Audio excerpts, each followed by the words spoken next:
Back to Vedas, वेदों की ओर लौटो का नारा देकर भारत व हिंदू धर्म को नया जीवन देने वाले महर्षि दयानंद का जन्म फाल्गुन कृष्ण 10 संवत 1881 12 फरवरी सन 1825 को गुजरात प्रांत के मौवी जनपद के टंकारा ग्राम में हुआ था।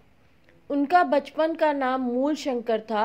इनके पिता करसन जो शैव धर्म के उपासक थे। वह एक अच्छे भूस्वामी एवं राज्याधिकारी थे। महर्षि दयानंद ने अंधविश्वास, छुआछूत, बाल विवाह, दहेज, धूम्रपान, मद्यपान आदि का विरोध किया।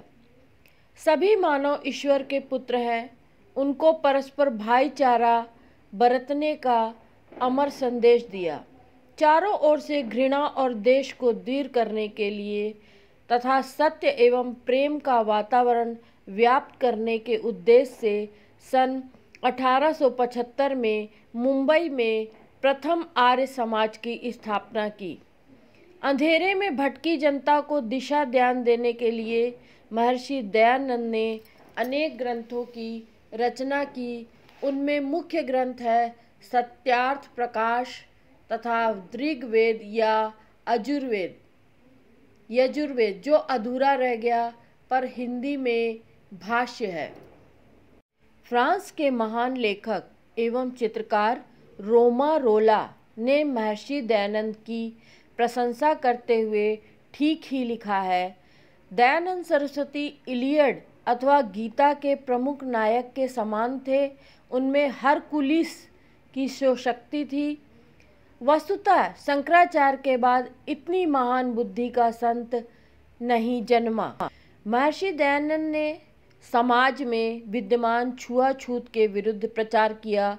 उन्होंने कहा, यदि भारतीय समाज को जीवित रखना है तो अस्पृश्यता का उन्मूलन करना ही होगा। ये प्रसंग फर्रुखाबाद का है। फर्रुखाबाद में साधु जाति के लोग गृहस्थ जीवन में रहकर काम धंधा करके अपने परिवार का पालन पोषण करते थे, परंतु कुछ वर्ग के लोग उनके साथ भोजन नहीं करते थे। एक बार स्वामी जी फर्रुखाबाद आए थे।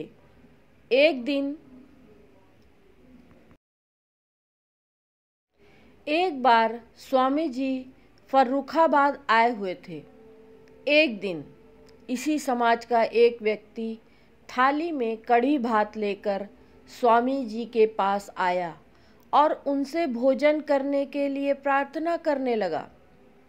स्वामी जी ने उस भोजन को प्रसन्नतापूर्वक ग्रहण किया। इस बात का पता वहाँ के लोगों को लग गया। उन्होंने मन में विद्यमान अस्पृश्यता की भावना से स्वामी जी का विरोध किया और कहा, स्वामी जी आप तो भ्रष्ट हो गए। स्वामी जी ने हंसते हुए कहा, अन्न दो प्रकार से दूषित होता है। एक तब जबकि वह किसी को दुख देकर प्राप्त किया जाए और दूसरा जब कोई दूषित वस्तु उसमें पड़ जाए तब अन्न जो है दूषित हो जाता है। गरीब साधुओं का अन्न तो परिश्रम से कमाए गए धन का है, इसलिए पवित्र है, और जब भोजन पवित्र है तो उसे खाकर मैं भ्रष्ट कैसे हो गया। यह सुनकर सब निरुत्तर हो गए।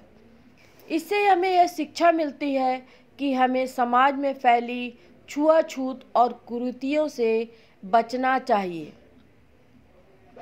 दूसरा प्रेरक प्रसंग है क्षमादान। क्षमा पूर्ति। दयानंद अनूपर शहर में शास्त्रार्थ में पराजित होकर कुछ वाम मार्गियों ने उनके प्राण लेने की ठान ली।